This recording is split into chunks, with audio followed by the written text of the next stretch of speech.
मैं ये जानना चाह रहा था कि एक किसान अपने घर पे ब्रीडर बीज कैसे बना सकता देखिए, ब्रीडर बीज नहीं बना सकता हूँ, है? अच्छा। क्वालिटी वाला बीज कैसे बना सकता है हाँ, ये कह सकते हैं। इसकी बात, क्योंकि ब्रीडर के लिए तो संस्थाएं हैं, जी। फाउंडेशन बीज के लिए फाउंडेशन के बाद अगली बीज कैसे आगे की श्रेणी के लिए बीज अपने कैसे घर में बना सकता है, उसकी बात होनी चाहिए। तो उसके पहले एक बात हम कहते हैं कि भी पीछे आपने देखा होगा कि हमारे जनपद में गन्ने का एरिया है, गन्ने का जनपद हमारा है। तो गन्ना का जो क्षेत्र है, आपने देखा होगा पिछले 2-3 सालों में गन्ने का बहुत ज़्यादा क्या कहते हैं नुकसान हुआ है, बहुत। रेड राट के आने किसान का। परेशान है बेचारा। किसान परेशान हो गए। परेशान होने के पीछे कारण क्या था? हम जिस चीज़ को हम गेहूं में लागू कर रहे थे पिछले 7-8 सालों से, उस चीज़ को हम बार बार गन्ने में लागू करने की बात कर रहे थे। अच्छा, वो क्या था? वो हमारी तकनीकी थी बीज। प्रजाति विविधीकरण की। आपने विविधीकरण सुना होगा, हाँ। फसल विविधीकरण, उसमें पशुपालन कर लिया, मुर्गी पालन कर लिया, वो विविधीकरण की। हमने लेकिन गन्ने से गन्ना बोया, गन्ने से हाँ, बीज नहीं बोया। प्रजाति विविधीकरण किसी ने नहीं किया। प्रजाति विविधीकरण का मतलब ये होता है कि किसान के खेत पे, गांव में, ब्लॉक पे, जनपद पे जो फसल है, उस फसल की कम से कम 3 से 4 प्रजातियां हमेशा उपलब्ध होनी चाहिए। अगर एक बैठे दूसरी हम साथ में उसको खा हाँ रहे हैं। बिल्कुल, जो बड़े एरिया में फसल लग रही है, हाँ, विकल्प होना चाहिए हाँ, उसका। फसल उसका विकल्प होना चाहिए। और हमारे गन्ने के साथ यही समस्या थी, विकल्प नहीं था। 38 95% ऊपर गया, 38 ही था। जब विकल्प नहीं था उनके पास, तो फिर उनकी पैदावार वहाँ पे डामाडोल हुई। विभाग भी परेशान, किसान भी परेशान, वैज्ञानिक भी परेशान। तो हम लोगों ने कहा नहीं यार, इसमें ये काम करने की ज़रूरत है। तो हम लोगों ने 2 तकनीकी की बात शुरू में कही थी, एक तो प्रजाति विविधीकरण और दूसरा बीज बैंक। आप कहेंगे बैंक, ये तो पैसे वाला होता है। बीज बैंक, ये 2 चीज़ें किसान को हमेशा के लिए सीखना चाहिए। हमने बताया तकनीकी कि हम देने की बात करते हैं, ये 2 चीज़ें हमेशा होनी चाहिए। अगर आपके पास 10 बीघा ज़मीन है, फसल जो भी लगा रहे हैं, चाहे गन्ना चाहे गोभी कोई भी लगा रहे हैं, आपके खेत पे कम से कम 3 वैरायटी होनी चाहिए। इसके साथ ही साथ आपके खेत पे आपको ये पता होना चाहिए कि आप अगले साल 12 बीघा गन्ना बोएंगे। 12 बीघा गन्ना बोने के लिए 60 कुंटल बीज चाहिए सामान्य तौर पर, 60 या 70 कुंटल जो मान लेंगे। ये पैदा कितने में होगा? 1 बीघा में। तो 1 बीघा खेत आपका बीज बैंक होना चाहिए। जो वैरायटी आप लगा रहे हैं कमर्शियल, उसका एक बीज बैंक आपको खेत पे बन जाना चाहिए। अब अगर हम सारी फसलों की बात करें, जो भी फसलें होती हैं, बीज के लिए, बीज बैंक बनाने के लिए हमारे खेत में किसानों को भी अभी बात छेड़ा था, बीज कैसे बनाते हैं। बीज बैंक जैसे मतलब जो वैरायटी आप लगाते हैं, उसके कुछ प्रोटोकॉल्स होते हैं कि मतलब कि दूसरी प्रजाति इससे दूरी पे लगाने से दूरी पे होना चाहिए। उसे बोलते हैं आइसोलेशन डिस्टेंस, मतलब एक प्रजाति दूसरी प्रजाति इतनी निर्धारित दूरी पे होना चाहिए। किसान हो सकता है वहाँ तक न कर पाए क्योंकि पड़ोसी मेड़ क्या है। तो लेकिन हम लोग कहते हैं भाई आपने 1 बीघा लगाया, तो आप लगाने के बाद 1-1 मीटर आपका जो चारों तरफ है, उसको उसके बाद से आप उसकी आप हाँ, बीज लो। केयर करना शुरू करिए। बुआई आप करते हैं, अच्छा बीज लाइए, अच्छे संस्थान से, अच्छे स्रोत से बीज लाइए। बीज लाने के बाद अच्छी तरीके से जो वैज्ञानिक पैकेज एंड प्रैक्टिस है, उससे बुआई करिए। यहाँ तक तो सब करते हैं। अब इसके बाद की बात क्या है, उसमें देखने की बात है। फसल जैसे मैं गन्ने का उदाहरण दूँ मैं आपको, गन्ने का जिला, तो गन्ने के बाद छोड़ भी नहीं सकते, तो छेड़ना जरूरी है उसको, है ना। बिल्कुल। अब गन्ने की बात करते हैं। अब जब आपने बुआई कर लिया अच्छे, चाहे ट्रेंच से, चाहे रिंग पिट से, या सामान्य गन्ने जैसे बोलते हैं, आप बुआई कर लिया आपने। जब गन्ना आपका 50-60 दिन का हो गया, यानी कि 50-60 दिन में पूरी उसकी जमाव पूरा हो जाता है। अब उसमें क्या है कि उस खेत में जो आपने बीज बैंक के लिए 1 बीघा, 1.5 बीघा, 2 बीघा जो बना रखा है, जिसकी अच्छे से मेड़बंदी वगैरह कर रखी है, उस खेत पे आप जाओ, और जाने के बाद शर्त यह है कंधे पे फावड़ा होना चाहिए। ये शर्त होनी चाहिए। खेत में घुसिए। होता क्या है कि हमारे किसान साथी अपनी मोटरसाइकिल जाते हैं, घूम के किनारे किनारे चले जाते हैं, हमारा फसल बड़ी अच्छी दिख रही है। अरे आप कभी उसके अंदर घुसिए, तो फसल आपसे अपने सारे दुख व्यथा बताएगी। उसके साथ बैठेंगे, जब अंदर घुसेंगे बैठेंगे, बताएगी किस किस ने उसको दबा रखा है, कीड़ा है, बीमारी है, कौन है, घास है, सब उसका सब बताएगा। दूर से तो सुंदर लगेगा देखने में, खेत की मेड़ से खड़े होते अंदर लगेगा। तो आप अंदर घुसिए 50-60 दिन पे। अंदर घुसने के बाद अब आपको देखना है कि कौन सा ऐसा पौधा है जो आपको आंख को खटक रहा है, अच्छा नहीं लग रहा है। अच्छा कौन नहीं लगेगा? बीमार होगा, कीड़ा लगा होगा, या कोई समस्या से ग्रस्त होगा, यही तो होगा। ये जब ऐसा होगा, तो उस पौधे को फावड़े से जड़ सहित खोद करके बाहर निकालिए आप, पूरे पौधे को। पूरे पौधे को। बीज बना रहे हैं आप गन्ना मिल के लिए नहीं भी दे रहे हैं आप अगले जैसे 4 गन्ने बड़े, यहाँ 3 खराब है फिर? नहीं 4 गन्ने 3 गन्ने, अगर जहाँ 50 दिन पे तो एक ही गन्ना रहेगा, अच्छा, हाँ 50 दिन वाला।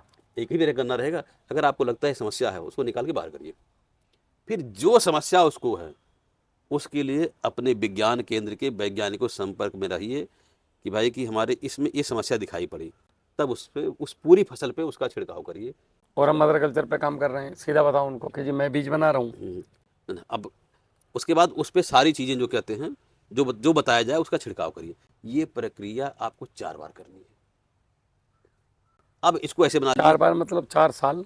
4 बार पूरी फसल में, बुआई से लेकर अच्छा। कटाई तक के बीच में, गन्ने की बात कर रहा हूँ। कितने कितने दिन पे? पहले आप ऐसे देख लो, पहले 55-60 दिन, फिर दूसरा 55-60 दिन, अगले फिर आगे उसके जैसे आपने पहले 50-55 दिन पे किया, फिर उससे 55 दिन, फिर उससे 55 दिन, फिर काम यही करना है। खेत में घुसिए, जो पौधा अच्छा न लगे उसके, इसको बोलते हैं रोगिंग, वैज्ञानिक भाषा में रोगिंग बोलते हैं। और अगर देसी भाषा में क्या सामान्य हिंदी की भाषा में बात करें, इसको बोलते हैं अवांछित पौध को बाहर निकालना, यानी समाज से अवांछित तत्व को बाहर निकाल दीजिए। तो आपका जो बीज का क्षेत्र है उसके लिए वह अवांछित तत्व है, चाहे बीमारी लगा हो, चाहे दूसरा पौधा उसमें उगा हो, चाहे कीड़ा लगा हो, उसके लिए अवांछित हो गया तत्व। यानी उस 1 बीघा जो बीज का समाज है, उस समाज से उस तत्व को बाहर निकालिए। ये वैज्ञानिक भाषा में सीधी भाषा बनने की बात है। 4 बार ये प्रक्रिया करनी पड़ती है, 4 फसल की स्टेजों पर, 55-60 पर, फिर 55-60 करते करते 200 दिन पहुँच गया, 200 सवा 200 दिन पहुँच गया आपका। अब आपके खेत में जो खड़ा बीज है, गन्ना नहीं है। ऐसे ही सब फसल का होता है, मतलब आपके खेत में जो खड़ा है अब ना, अब वो गन्ना नहीं है, बीज है। होता क्या है, हमारे जो भी किसान जो बोए हैं उसी में से काट काट के मिल को बेचते रहे तो बच गया, काट के बो दिया, बीज कहाँ बोया आप। तो इसलिए हमने 2 प्रिंसिपल पे काम करना शुरू किया। एक तो प्रजातीय विविधीकरण आपके खेत पर, और प्रजातीय विविधीकरण हर लेवल को बताया हमने। गांव के किसान के खेत पर, उस गांव में अगर वाले एक किसान के खेत पर नहीं है, उस गांव में 2-3-4 वैरायटी होनी चाहिए। उसके बाद ब्लॉक पे भी इस 2-4 वैरायटी का समावेशित होना चाहिए। फिर जिले लेवल पे भी 6-7 वैरायटी फसल का हमेशा स्टॉक में रहना चाहिए कि अगर कोई समस्या आए तो स्टॉक इन द सेंस किसानों के खेत पर या संस्थाओं में जो इस काम कर रहे हैं वहाँ पे होना चाहिए, जिससे कि अगर किसी तरह कोई प्रजाति अगर डाउन होती है तो अगले साल उसका तुरंत बीज उपलब्ध करवाया जा सके। अगर आपके खेत पे ही उपलब्ध है, एक वैरायटी अगर थोड़ा कम पैदावार है, दूसरी उसको बैलेंस बना ले। यही है प्रजाति विविधीकरण। और बीज बैंक अगर आपने कर लिया तो कोई किसान कभी खेती में फेल हो ही नहीं सकता। अच्छा, अगर हम बात करें सरसों का बीज बनाने की या गेहूं का बीज बनाने की, तो क्या कोई ऐसी प्रैक्टिस है जो किसान करके उसका बीज बना सकते हैं? हाँ क्यों नहीं, एकदम एकदम आसानी से बना सकते क्वालिटी हैं। का बीज कैसे? आपको क्वालिटी के बीज, जैसे गन्ने के मैंने बताया आपको, ऐसे ही गेहूं के बीज की बुआई करिए आप। गेहूं या सरसों के बीज की बुआई करिए। सरसों में थोड़ा सा आपको ध्यान देना पड़ेगा क्योंकि इसमें मधुमक्खियों से पॉलिनेशन होता है। हाइब्रिड सरसों नहीं, हाइब्रिड सरसों का बीज नहीं बना सकते। जो सामान्य जो सेल्फ पॉलिनेटर क्रॉप होती है, सरसों वाली होती है, उसका बीज आप बना तो सकते हैं। सेल्फ पॉलिनेटर में कौन कौन सी हैं? जैसे जितनी वैरायटी आप हमारे यहाँ देखोगे, यहाँ हाइब्रिड का कोई नहीं लगा, अच्छा, ये सारी सेल्फ पॉलिनेटर है। क्योंकि हम किसानों के हित के काम करते हैं। जी जी जी। हाइब्रिड का बीज तो 800-900 रुपये, 1200 रुपये कुंटल मिलता है, तो 60 रुपये किलो मिलता है। कृषि विभाग तो फ्री में दे रहा है, कृषि विभाग तो इसका बीज फ्री में दे रहा है, एकदम फ्री में, बिना पैसे का। अंगूठा लगाओ बीज ले जाओ। ये आपकी वर्तमान सरकार किसानों को तिलहन का बढ़ावा देने के लिए इतना जोर कर रखी है। और ये भी देखिए, सारा बायो फोर्टिफाइड दे रही है, 32 और 33 उनके पास है। अब क्या चाहिए हमारे किसानों के लिए? तो अब चाहे इसका हो चाहे, तरीका वही है। अच्छे सोर्स से बीज ले आइए आप, बुआई करिए, जो तरीका बताया था लाइन से सोइंग करिए, उसकी एक निर्धारित दूरी बनाइए। उस दूरी के बाद बुआई से, जैसे मान लिया गेहूँ की बात करते हैं, जब गेहूँ आपका पहला अवस्था जब पानी हो जाता, पानी निकल जाता है, 21 दिन वाला, 21 से 25 दिन वाला पानी निकल जाता है। फिर उसके बाद उसमें देखिए आपको क्या निगरानी। वैसे तो अगर साइंस की बात करें 3 बार उसमें रोगिंग की जाती है, लेकिन अगर प्रैक्टिकल की बात करते हैं तो हम कम से कम 5 बार रोगिंग कराते हैं। हमारे यहाँ बीज उत्पादन काम होता है, हम कम से कम 5 बार रोगिंग कराते हैं उसमें, क्योंकि हम जो बीज निकले हमारे खेत में अच्छा बीज निकले। प्रक्रिया वही है, खेत में जाइए, जो पौधा। कितने दिन बाद? अगर आप बात करते हैं, अगर गेहूँ में बात करते हैं तो गेहूँ में एक तो फूल निकलने से पहले की अवस्था जिसे कहते हैं गाभा वाली अवस्था, फिर जब बाली निकल जाती है बाहर उस अवस्था पे, और तीसरा जब बाली पक जाती है, उसमें भी आपको लगेगा कि कौन दूसरा बीज लगता है। कभी कभी आप राहुल जी देखते होंगे, जब अपनी गाड़ी से जाते होंगे, गेहूं की जब फसल खड़ी होती होगी तो देखते हैं कि ऊपर नीचे रहता है, हाँ हाँ हाँ रहता हाँ। ना। तो वो ये हमारे भी समझ में नहीं आई बात। वो इसलिए होता है कि उसमें बीज अच्छा नहीं, बीज की मिक्सिंग है, अच्छा, 2-3 बीज उसमें मिल गए हैं आपस में। अगर बराबर है तो एक है। अगर आपको एक सार लगे तो इसका मतलब जहाँ से बीज आया है वहाँ के लोग, वहाँ के वैज्ञानिक, वहाँ के कर्मचारी ने अच्छा काम किया है। अगर आपको बीज ऊपर नीचे आ रहा है तो जहाँ से बीज आ रहा है भाई वहाँ के लोग अच्छा काम नहीं किया। हो सकता है कुछ लोग बुरा, मेरी बात बुरा लग जाए, हाँ, गड़बड़ है। भाई उन्होंने अच्छा काम नहीं किया। तो लेकिन जहाँ पे बीज बनाने का काम, ऐसे आप, हम तो कहते हैं तो कि इसमें क्या करें, बड़े बड़े निकाल लें? हाँ, इसमें क्या होता है कि जो आपको पौधा अलग लगे, भाई आँख को खटके, आँख को अच्छा नहीं लग नहीं, रहा कई है। बार ऐसा होता है कि वो जो सूर्य कम है ना वो अच्छा लगता है, उसकी बाली लंबी दिखती है। नहीं नहीं, वो तो एक आध पौधे जो है तो उसको निकालना ही मैं पड़ेगा। आपको एक बात बताऊं, इस साल मेरे पास गेहूं में हम्म, कुछ ऐसे पौधे मैंने देखे हम्म, जिनकी बालियां कुछ अलग ही तरीके की थी और हाँ, लगभग काफी लंबी और बड़ी सुंदर सी। हम्म, तो मैंने मेरे लड़के को बोला सचिन को इनको इकट्ठी कर लेना, हाँ, लेकिन मैं उस समय टूर पे निकल गया, उन्होंने वो सब गुड़ गोबर एक कर साथ दिया। कर दिया होगा। तो देखिए ऐसा होता क्या है, कभी कभी ये होता है। और ये बीज मिक्सिंग कब होती है? 2-3 स्टेज पे। या तो फिर जैसे जहाँ बीज पैदा हो रहा है उसकी अच्छे से रोगिंग नहीं हो रही है, और दूसरा होता कब है कि जब एक साथ 3-4 वैरायटी लगी हुई है, उनकी जब हार्वेस्टिंग होती है। अच्छा, कोई मुझे ये कह रहा था कि 3-4 वैरायटी लगा के एक साथ बो तो बीमारियां नहीं आएंगी। देखिए बीमारियां नहीं आएंगी ये ये तो। खाली ज्ञान लगा रहे थे या फालतू का देखिए दिमाग लगा दिया? अगर मैं वैज्ञानिक की बात करूं, बीमारियां क्यों नहीं आएंगी? बोला एक 3-4 बीज मिला के बो दो, उत्पादन बढ़ जाए। देखिए भाई वही बताया ना कि किसी ग्रुप में सुन रहा था मैं। देखिए मैं बताऊं कि हर प्रजाति का गुण धर्म अलग है। किसी वैरायटी में बीमारी कम आती, किसी में ज़्यादा आती है। अगर दोनों को एक साथ बैठा दिया तो ज़्यादा वाला अपने पड़ोसी को तो निपटा लेगा, उसमें भी तो आएगा। इसलिए तो कहा था भाई कि वैरायटी अलग अलग करके बोने की बात होती है कि भाई आप बीज। एक किसान के तौर पे अगर मैं आपसे एक सवाल पूछूं कि डॉक्टर साहब, हम्म, मैं दुकान पे गया, हम्म, दुकान वाला भी बीएससीजी करके बैठा हो, उसने भी कभी खेती नहीं की, हम्म। तो मैं कैसे हाथ में लेके पता करूं कि बीज अच्छा है कि नहीं? देखिए, अगर उसने 5 वैरायटी मेरे सामने रख दी, हम्म, ये है जी, ये है जी, ये है जी, तो मैं कैसे पता करूं? देखिए उसमें क्या है कि अगर वैरायटी का तो पता लग जाएगा, लेकिन क्वालिटी का पता नहीं लगेगा। क्वालिटी कैसे? क्वालिटी का क्वालिटी दाने सिकुड़े हुए? क्वालिटी का पता नहीं लग सकता। अच्छा। क्वालिटी का पता लगाने के लिए तो आपको या क्वालिटी टेस्टिंग लैब में ही जाएगा, या तो जिसने बीज बनाया था उसने जो पैकिंग जो उस पर सर्टिफिकेट लगाता है उसको लेंगे। दाना देख करके आप पहचान लेंगे इस भाई। बार हरियाणा में देखिए, एक घटना नहीं जी। दाना देख के तो आप पहचान लेंगे कि भाई कि 187 का बीज है, 303 का बीज है, यहाँ तक चल जाएगा। लेकिन 187 का इसकी क्वालिटी अच्छी है या खराब है वो उसको देख के आप नहीं बता सकते। बोला, हमें पता चलेगा। ठीक है, वो लैब में पता सकता है, या जहाँ से वो बीज निकला था टेस्ट करके आया था वहाँ से वो बता सकता है।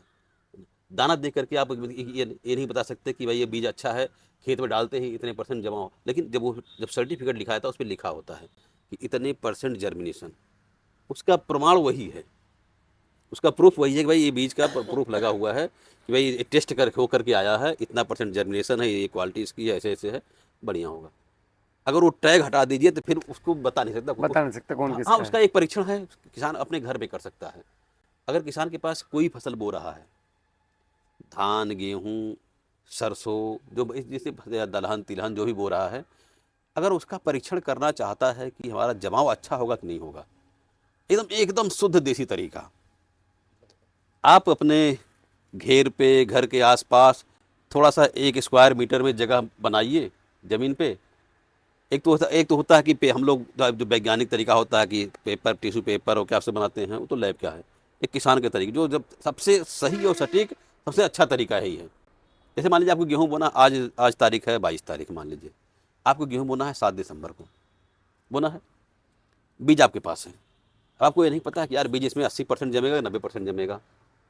उसका एक तरीका है कि अपने घेर पे या घर के आसपास 1 स्क्वायर मीटर में आप जगह बना लीजिए, उसका जैसे खेत तैयार करते हैं वैसे सब कुछ तैयार कर लीजिए। वैसे 1 स्क्वायर मीटर छोड़िए, आप 1 वर्ग फीट में बना लीजिए, है ना।